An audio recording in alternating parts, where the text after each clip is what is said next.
There's research on the benefit of doing math for emotional regulation, which is, I'm like, oh, that's so interesting that if you're utilizing just a different neurological function, it can have an impact on the way your brain and body's functioning in the moment within a certain threshold. On this episode of TLC Connections, Julie Knudsen sits down with Nicole Martin, licensed clinical social worker and trauma-informed trainer at the Lincoln Center for Family and Youth. Nicole shares how her background in clinical work and group facilitation shaped the trauma-informed de-escalation training she now delivers to law enforcement and first responders. Together, Julie and Nicole explore the science of stress and regulation, why understanding neurobiology matters in crisis situations, and how practical tools can help responders support both the community and their own mental health. We hope you enjoy the episode. Hey, hello, and welcome to TLC Connections podcast. My name is Julie Knudsen. I'm the Director of Development here, and I have waited a long time to get Nicole Martin as a guest here on our podcast. And one reason I say that is because Nicole and I started pretty much working together here at the same time and working under a DOJ grant, Department of Justice grant, around trauma-informed de-escalation training for law enforcement and first responders. Her training is fabulous, and we'll get into that. And I'm partly biased, but really objective. It's that good. And I want to welcome Nicole and thank you so much for finally finding time for us. Yeah, of course. So if you can just start off and tell me a little bit about yourself and what led you into the role of becoming trauma-informed and doing this work.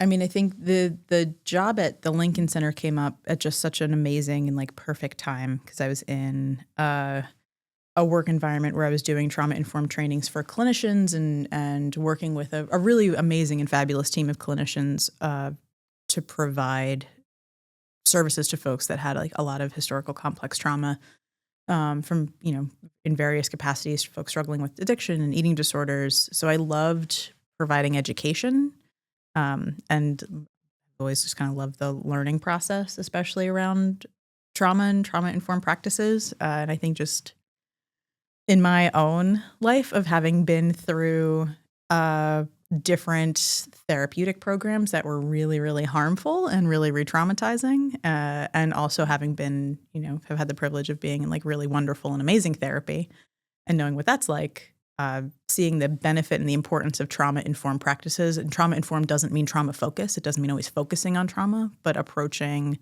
a group or a person from a trauma-informed lens has much more to do with, am I regulated? Am I respecting someone's boundaries? Am I attuned to where somebody's at? And I've always felt an overwhelming appreciation for what that was like when people did that for me.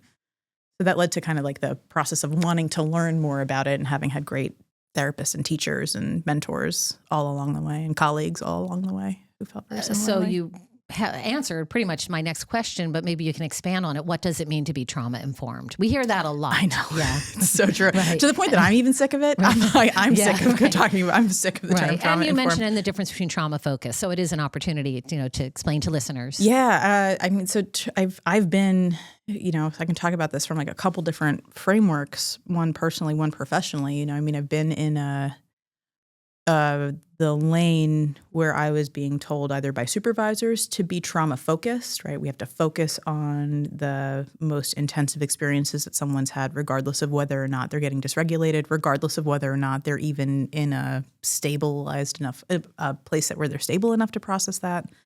And have also had the experience of people doing that with me and pushing me to talk about things when I wasn't ready and when I wasn't stable enough to talk about them. So trauma-informed really, I think, just comes from a place of recognizing, removing myself, removing my expectations, recognizing where somebody's at and just respecting where somebody's at and meeting them where they're at, which is a very social work perspective and thing to do. And I guess sometimes harder than others. I don't really know. I think that the times, even when I think about times that I haven't been trauma-informed, so I'm remembering this one time I was working at Crozier, and I really did adore working there so much. And the group was really rowdy, and I banged on the door to get everybody's attention, and I could see for one person that was just really activated something in them and had to go in a positive way or no, negative? in a negative way, Okay. in a negative way where it really kind of triggered something. Absolutely. And had to, go up to them say like, hey, and that was on me. That was my bad. And we then had to create a process of, okay, if everybody's rowdy, how are we going to get each other's attention? And collectively came up with kind of a plan and a process that was going to respect basically where people's nervous systems were at enough that they could continue to participate in the group. Because once I banged on the door and yelled to get everybody's attention, it was a group of like 13 people, 13 adults all carrying on, and not in a bad way, just carrying on. I completely lost that one client, So then how did it, your journey on to developing content? I know when we first met and there was some content developed and I presented that to you, I'm like, hey, like, listen, most of it's done. And you said, well, can I redo it all? Which I thought was, wow, that's a, very high standard to, but what was different or, why I want to hear from you. I've observed it. I can speak to my impression after you talk a little bit about it, but how your training is quite unique and what drives you to develop the content that you develop. Yes, I mean, it's so fun. I don't find it all that unique. Which is probably coming from, once again, just like the benefit of having had amazing teachers and mentors. I don't necessarily find the training that unique. I think a lot of the information that I've just kind of compiled for the training is out there, is totally out there. And it's very academic, though, in a way. It's not, too high level, but I know that you talk about like the science behind it, the neurobiology. So I guess more of an academic than a little bit deeper, maybe? Yeah, I mean, we're not talking about it from a feelings perspective. We're just talking about it from, hey, this is what happens for somebody's brain and body. And if my brain and body is in a particular state, here's what that might look like. Here's where my limitations are going to be. And here's how to get myself back into that like window of resilience, window of tolerance, whatever terminology you want to use. Well, I think you're being a little humble because we'll talk about kind of the how the trainings have been received and the feedback that you've received from officers that I've even been aware of. We had Captain Pasquarello from SEPTA here said it was one of the best training ever. Different testimonials from officers and command staff.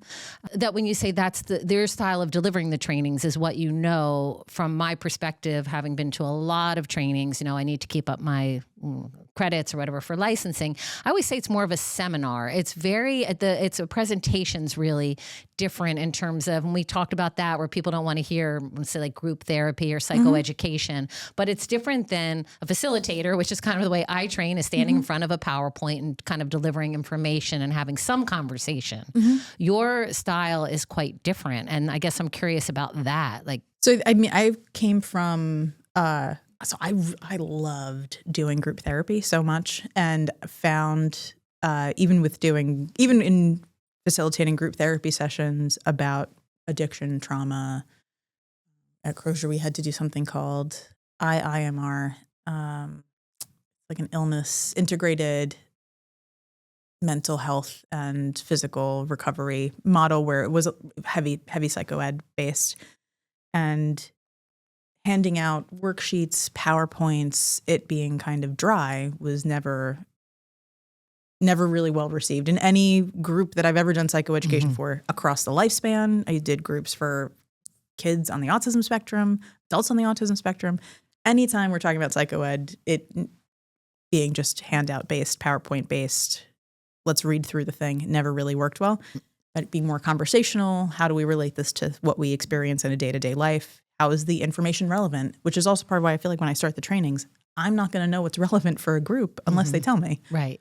So I always try to start out with, here's some information I have. You let me know what's going to be relevant and what's not. And that's really going to determine the content that we focus on, because it doesn't really make much sense for us to talk about something that they've heard 1,000 times already unless they find it relevant and helpful and effective to learn about.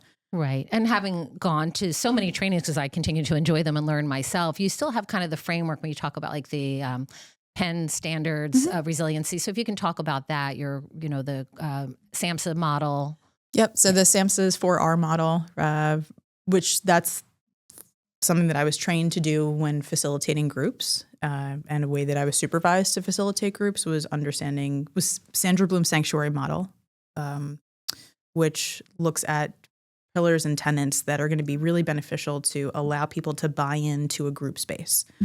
Because group spaces are not for everybody, whether that's a group training space. Some people learn really well asynchronous, remotely, on their own. Some people do benefit from being in a group. And we have to interject. We've learned officers in particular are kind of like little bit tougher to reach. Like, yeah, not the buy-in right away, but it's fascinating to see the buy-in. I've observed more than half a dozen trainings for sure. But I'm sorry, go ahead. Yeah, I mean, that's, I think that people having a defense against wanting to participate in any sort of training related to trauma and mental health makes a lot of sense. Yeah. So that's never surprising and respected. I think I'd probably have the same reaction if I was in a training around trauma, because I'd want to see how's the training going to get facilitated? How's it going to get talked about? Right. Because that's really going to determine whether or not I'm going to have a sense of trust related to the source of the information, or, is it going to be applicable? But I'm sorry I interrupted when you talked about the Sandra Bloom model and, Sandra Bloom's sanctuary model, SAMHSA's 4 R's of trauma-informed practices, the CDC's trauma-informed principles, Penn's positive psychology resiliency model, and I think his last name is Tedeschi's post-traumatic growth domains. These are all researched, evidence-based frameworks about what trauma-informed practices look like, regardless of what you're talking about, who you're talking to, the systemic space that you're in. These are pretty easily applied principles, tenets, perspectives, practices that can be available in pretty much any space. Can you walk us through what the training looks like a little bit, the trauma-informed de-escalation training? Sure. So the beginning of the training is primarily focused on the neurobiology of trauma, where sometimes we're using the word trauma, sometimes we're talking about it in terms of stress or activation, but it's whatever word we want to use, for what it means when someone is beyond their threshold of tolerance, where they lose their executive functioning, where they become so dysregulated that it compromises their ability to make choices or hear, listen, understand, comprehend information. And how to then build rapport with somebody or help somebody feel connected enough to bring them back down. So we'll also talk about mirror neurons, co-regulation, and being able to stay regulated oneself, which is, I think, the crux of the training that for me felt most important to train on, was if you're responding to somebody, being regulated yourself is primarily, first and foremost, the most important thing, and how to maintain your own sense of regulation and how to know whether or not you're dysregulated. This is my favorite part of the training, to see people go, oh, wait, that's me, actually, not the people that we're responding to in the community. And I'm like, yeah. Yeah. And I know in addition, you also leave, we say, some tools. Can you kind of expand on that? Yes. A lot of the tools that I've learned in my career, actually, one of my colleagues reached out to me yesterday. Ali Benheim, Yolanda Cuccinata, they were 2 people that I trained with, and they were 2 of my managers when I was working with folks on the autism spectrum, and have had a lot of experience in that setting, responding to, call them high externalizers, right? Like folks adults on the spectrum who would escalate at times, and what are some things to help them come back down, partly waiting, partly keeping myself safe in the process, as safe as possible in the process, and making sure they were as safe as possible in the process. And so many of those folks were two in particular that I would work with most regularly were nonverbal. So verbal commands were not, that was not the primary method of communication with them. So learning de-escalation practices and preventative escalation practices with temperature, sensory input, which folks on the spectrum really need and respond well to. So do folks who have a trauma history, so do folks with anxiety, right? Sensory input can be very helpful or grounding, or really destabilizing. So having tools related to sensory input for people, having tools related to verbal commands, structure of language, invitational language is the framework that I was taught, right? People respond much better to invitational language than, for example, for people listening, some of these things. Oh, sure, yeah, I know. Right. Yeah, please, rein me in. And you're like, nobody knows what that means, Nicole. So I'm thinking about a kid that I was talking to pretty recently who was suicidal. And I said, hey, I'd just like to invite you for a moment. Right? I'd like to invite you for a moment to do X, Y, and Z. She wasn't really responsive. I was like, hey, can we try to hold something? Can we move? She was not responsive at all. She was very kind of focused and tunnel visioned. on a suicide plan and the notes that she would write. So like the things that she would have to write in her suicide notes before attempting or completing suicide. And it was just a moment. Hey, can I invite you for a moment too? Or I know you've done things. I appreciate you sharing that. Like, I know this is going to sound weird, but like, yeah. I so couch talk things a a little lot bit about that. How you kind of help. I do it. I do it in the trainings. Right. Yeah, exactly. Where I'm like, hi, I know this is going to sound strange, and I'll do. I know it's going to sound strange. Can you count backwards? What's 100 minus 7? Which usually people 100 minus 7, and they'll go. I did this last night with a cop actually. The purpose of that is just to get a different part of their brain functioning. Right? And I've seen it, and it was done with me. I learned this from it being done to me, and then going, "Whoa, that was really weird. What just happened? How did I end up?" Just how your brain can shift, like it just. Yeah. That was the first time somebody asked me that while I was kind of tunnel visioning and spiraling, and like I was like genuinely feeling myself leaving my body, and someone said, "Wait, what's 100 minus 7?" And it took me so long to answer. Yeah. But as I kept going, I felt way more. Like this weird brain shift, and then got really, it's usually how I function. I'm like, oh wait, what was that? And then I get curious and interested, and then I do research and say, like, is anybody else finding this phenomenon? Is there anything written about this? And there's research on the benefit of doing math for emotional regulation. Yeah. In kids and teens and adults, which is, I'm like, oh, that's so interesting that if you're utilizing just a different neurological function, it can have an impact on the way your brain and body's functioning in the moment within a certain threshold, right? If somebody's too far in any direction, that doesn't necessarily work. And I know that you are trained in a certain modality, kind of with experiential work. And are we going to use the term? Yeah. And I also want you to toot your own horn, because I wish people could see trainings like how all the ones I've been to, the officers are engaged, or municipalities, whatever group you're working with, or end up participating in activities that I think if you led and introduced yourself and say, hey, and we're all going to be getting up and moving around the room and carrying signs, they would be like, oh, heck no. Yeah. So how do you work that magic? I'll use the term here, I'll like lift the curtain a little bit. I'll use the term psychodrama, and it's once again, it's interesting to hear you say that. One of the people that I've gotten supervision from, was just a wonderful colleague, Scott Giacomucci, has done a lot of work to get psychodrama kind of more out in the community and it being utilized more and bring more awareness to psychodrama as a modality. My own experience with psychodrama is mixed at best. I've had great experiences. Therapeutically, I've seen psychodrama be really, really harmful. Even in an educational way, I've seen psychodrama be really, really harmful. And I've also seen psychodrama experiential models. In psychodrama land, they call it sociometry or sociodrama, sociometrics. T.N. Dayton has a lot of writing about sociometrics and how to help people understand material and feel more connected to each other using these experiential practices.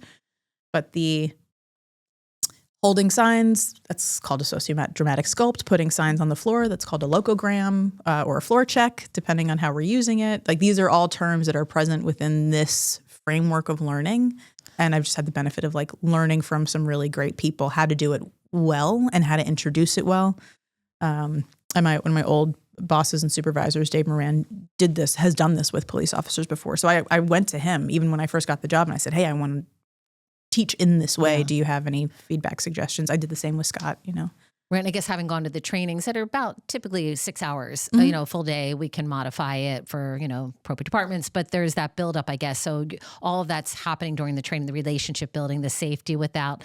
And Absolutely. As we're talking, we're both therapists, LCSWs. I always say when I worked with kids is if we were to go out and talk to departments, we're going to do some psychodrama and kind of group therapy and psychoeducation, we would never connect. And people don't know they're doing it, where people, I would refer kids to programs and just say, hey, it's two people that are going to hang out with you and talk, where they don't know it's a master's level, right. So in the semantics of it.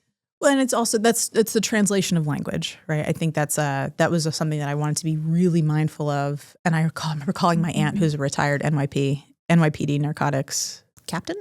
I think that's when she retired. She was a captain. About how to translate some of the language right? What is the way to translate the language? This is what we're doing, but the language that I'm used to, the dictionary that I'm coming from clinically, is not the language that Specifically for law enforcement, you're saying to translate. Yeah, specifically for law enforcement. It's a different language. It must be so meaningful for you to see the impact that you've had. I mean, the trainings they're just so well received, the buy-in and the takeaway. A couple of questions with that. Can you think of a story or a moment from one of your trainings that you can share that was really powerful? I mean, I think having officers open up about struggling with suicide is really important and powerful. And I'll talk about, I joke with them. I'll talk about suicide all day, and a desire to die all day. It's a very comfortable subject for me to talk about. And I like talking with people about it, about their own experiences with suicidality. So were you surprised at first to have officers be that vulnerable? Completely. Yeah. Okay. I was not. Yeah. Well, and Julie, you were there for some of those conversations of so many people, especially in law enforcement, going like, tough crowd, no one's going to open up, or, people are voluntold. And I think, having these trainings because of the seminar style, is what I say, or you say group therapy, whatever that word is, it builds that trust and cohesion. Well, and it's not group therapy, right? Like that's the other side of that. The training is not in any way, shape, or form group therapy, but because I've been trained from a group therapy lens, I facilitate it in such a way. Yeah, my perspective is to faciltate it from almost like heard. Like a one session psychoeducational group. Right. Where we have there's a clear contract for the group. There's a clear beginning and end. There's a desire to get to like certain learning objectives, but there's like content and process, right? Mm-hmm. The content of the training is the content, but the process of the training, I am utilizing a lot of the group therapy tenets that I was trained in. Right. Where it's not actually about me sharing the information. It's more important for them to share information with each other, especially for the people who get it. So that's usually what I look out for also in trainings, or who are the officers that are hearing this information and they're going, oh, wow, okay, like, yes, I see this. Yes, I've experienced this. And I go, hey, do you know the officer that you don't want to show up on a call with because they're going to make the call harder and your life harder and your job harder? And everyone goes, oh, yeah. I go, right. Like you can see this in practice. What about the officer that is going to be able to help you and it's going to make the call a lot easier? They go, oh, right. That's what they are using de-escalation practices. That's what that looks like. It's not unintentional about officer wellness, retention, and resiliency. No. So when you talk about that, that's also absolutely, which has been really important nowadays. I think we look at law enforcement and departments having difficulty finding people and wanting to go into the field. So when you're weaving that in, is it through just that one example? I know that was one example. Are there others that you can provide of how you really address officer wellness and resiliency in addition to delivering this content? So there's the content related to officer wellness and resiliency, and then there are the conversations that seem to happen outside of training and after training, where some of that has been related to the training. Some of that has just been related to kind of relationship development and talking with law enforcement, and I think also not being surprised when they share certain experiences that they've had, not even on the job, like on a call, certain experiences that they've had responding to any sort of emergent crises, but even experiences that they've had within their own departments, within their own families, especially if they come from a law enforcement family. Which sometimes that some people have really positive experiences, and sometimes there is a lot of trauma and re-traumatization that happens even within like family systems, transferring onto department and then transferring onto calls.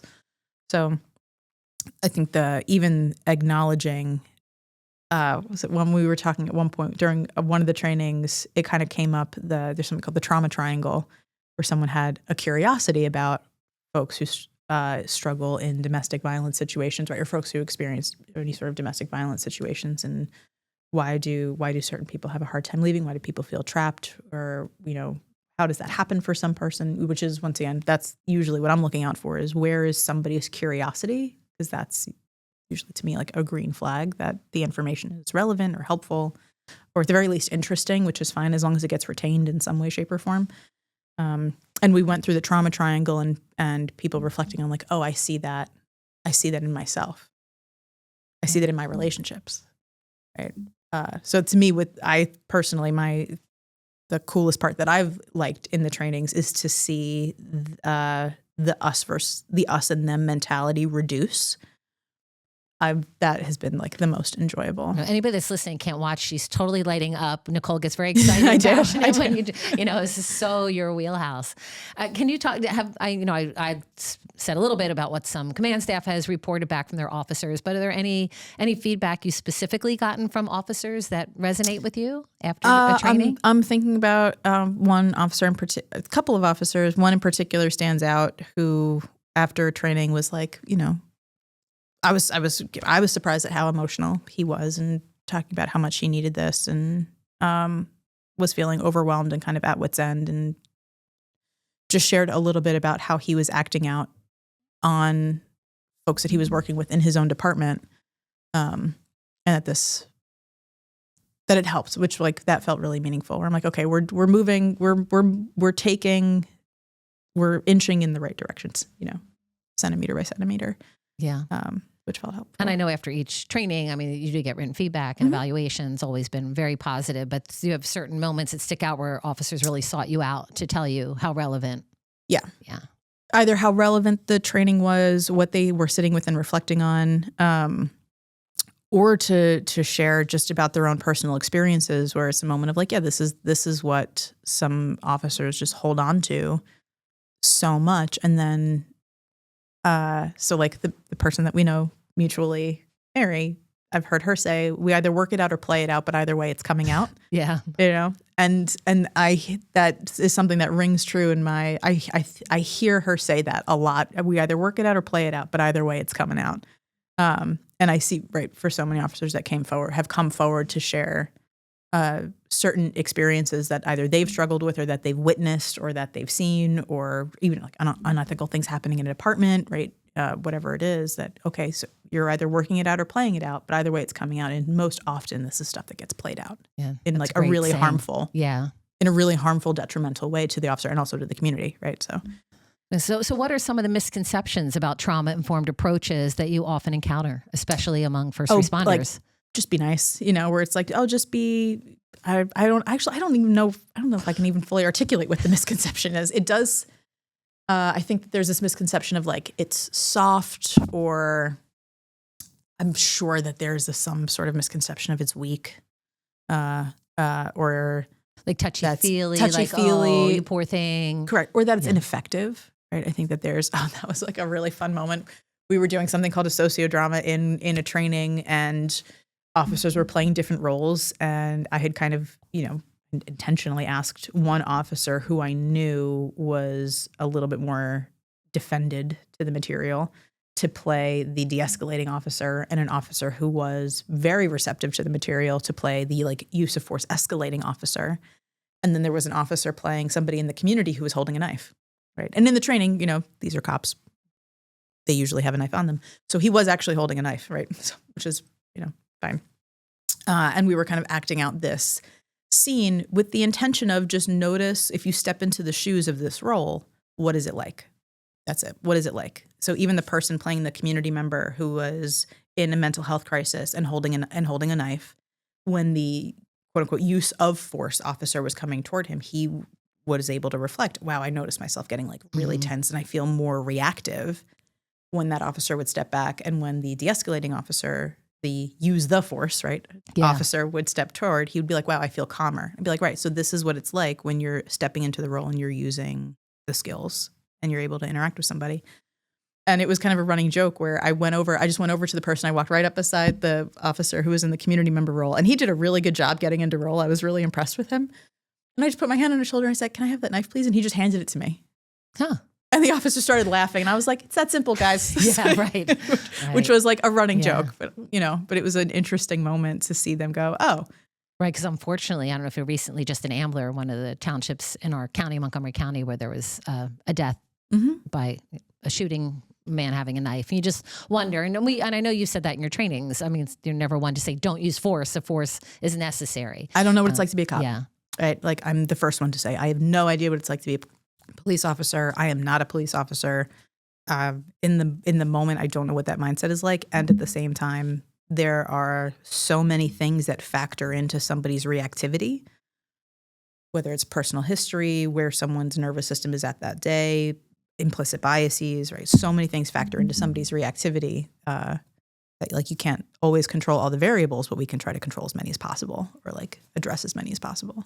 Yeah, and I know when you can, you try and co-present with an officer. Not that that's necessary, but to that point. And that's been a really interesting, I think, professional delivery model to have both of you talk to situations like that. So what would you say to any departments simply that might be listening or thinking about, entertaining, bringing a training like this? What's the downside of trying it once? Yeah. Yeah, I'm a big fan of you try it and tell me that you didn't like it afterwards, but at the very least try it first. And I do think that even seeing how many officers have the space to then come forward and talk about it. I was just talking with a lieutenant from a police department, before coming in here about another officer who came forward and was struggling and needed to take time off the job. And he said, I feel like because he got the support that he needed, he got back on the job so much more quickly than he would have otherwise. Right. So there's a departmental benefit to the training and investing for staff in retention and their resiliency and wellness. Absolutely. So that comes over from the officers getting some tools to self-regulate, to de-escalate situations, to use some of these tools. Mm-hmm. Yeah. I mean, kind of similar to how I've done and how I was also kind of trained to do psychoed groups before and skills groups before, point out the self-interest, right? Like it's not, don't do this because it's nice. Do this because it is actually in your best interest, physically, mentally, emotionally. It's in your best interest in relation to the job. If you want to be able to retire healthy, it's in your best interest to practice a lot of these things now. So that way you're not retiring and dying from a heart attack at 66 years old, right? Which happens for the vast majority of officers, right? Like the life expectancy for officers is really low. And can you share some of the comments, as we start to wrap up? Because I know I've seen them and if you can recall, but some of the best training ever, seriously, I mean, we need to have this. What have some of the officers said? It's a lot of, hey, can you do this? Can you just be here and do this every week? Yeah. That one recently. Can we just have you in-house? Can we do this monthly, quarterly? This training needs to be longer. I wish it was a week long. We've had that. Like, I wish this was like a week long retreat. Yeah. I think that's what's just really neat from my perspective when I'm privileged to kind of participate pseudo or watch that the buy-in, like what they leave feeling more empowered, more skilled. Mm-hmm. And that's an amazing aspect of trainings. I think we've all gone to trainings and maybe it's one and done. You don't really kind of leave with something like tangible. And what has been nice with this training is that there's an opportunity, I think, under this grant and the way that we've been able to structure the trainings and how we've kind of designed it is that I can come in for one training, but the door's still open, which is really nice. Yeah. It's not, okay, see you later, I'm out. We never have to interact again. The door is still open to any of the officers that we've interacted with and trained. And that becomes, I think, a pathway to either get more trainings or to keep conversations going. Right. Or to customize things. I mean, like you're saying, working absolutely. with supervisors, working with people on the spectrum, with mental health. So it's never ending. No. And I think one of my favorite, aspects of just seeing receptivity has been officers saying, hey, can I show you body cam footage? Right. Can I review this with you? How do you think this went? Yeah, right. Or like, hey, I have questions about, what's going on, what was going on for this person at the time, right. So I think. And I remember one officer showing you body cam footage that did it like textbook, almost everything that you taught, how had to talk a man down. And it was beautiful. He took the lead when the other officers were kind of escalating. Mm-hmm. Yeah. Yeah. That's neat. That's good stuff. Having officers then also have less tolerance for other officers who are escalating the situation because it makes their job harder. Yeah. Right. It makes their job harder in the moment. It makes their job harder in the long run. Right. So like I will come from a self-interest perspective of like, this isn't about being nice and being liked. This is actually about your self-interest and staying safe on the job, being mentally resilient on the job. Yeah. And of course, everything you said in this grant focuses on law enforcement, but it's been able to translate. I know that Lincoln Center in partnership with the Chester County Department of Corrections and township municipality workers, it can translate into so many, really all aspects. Anybody can benefit from this training. It isn't specific to law enforcement. No, but, it doesn't have to be. It can be adapted, right? I mean, I think especially in I think kind of like where we're at right now, systemically, societally, there's no downside to practicing. Whether you want to call it trauma-informed principles, whether you want to call it resilience practices, regardless of what you want, regardless of the term that you want to put on it, there's not. I struggle to see a downside. To anybody, really, yeah. I mean, even just like, hey, CDC's trauma-informed principles, U.S. Surgeon General's healthy workplace tenets, Sandra Bloom's sanctuary model, SAMHSA's 4Rs, right? They're the Tedeschi's post-traumatic growth domains, right? Like, even if you just go look at it, there's like no downside to being like, oh, this is probably really helpful for my own personal life or professional life. Yeah. I always continue to learn from you and love hanging out, love having conversations. We spent a lot of time together. Yeah. Really appreciate you coming. Is there anything I didn't ask that you'd like to share? No, I don't think so. Yeah, I don't, not that I can think of. I mean, I've really enjoyed the opportunity. This is something that I've wanted to do for a long time. And it really was just like the most magical synchronistic moment of the person that we know mutual being like, here's this job description as I was getting ready to leave another job. Like, yes. It was really just I am this thankful amazing. every single day for you and working together and what you have done to develop this training. And I think the partnership to continue to expand the work. We were just at Penn State at a CJAB Criminal Justice Advisory Board conference. And of course, you took the lead in getting us to present on, when mental health meets law enforcement. The turnout was great. The buy-in was great. I'm still responding to emails. York County is asking for us, Carlisle Police Department. It's endless. So thank you so much for your time, for your work, for the content, for your intellect, for you. Oh, thanks, really Julie. Yeah, I appreciate you too. I always tell people, like, you're my favorite supervisor. I love working with you so much. Thanks so much. Yeah, absolutely. TLC Connections is supported in part by the Lincoln Center for Family and Youth.